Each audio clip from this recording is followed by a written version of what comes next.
to the Grand Marshal. Please welcome Pauline Turley.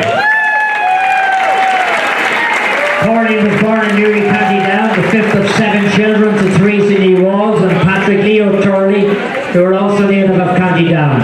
Pauline remembers her days gathering spuds with her parents when she was 6. Her first paying job, however, was weighing mushrooms at a mushroom faction, and that was when she was 7. She graduated with a BA Honour degree in Drama and Theatre Studies from Trinity College in Dublin. Pauline was appointed Executive Director of the Irish Arts Centre in New York in '98, a position she's held until April 2006 when she was appointed Vice Chair of the Board.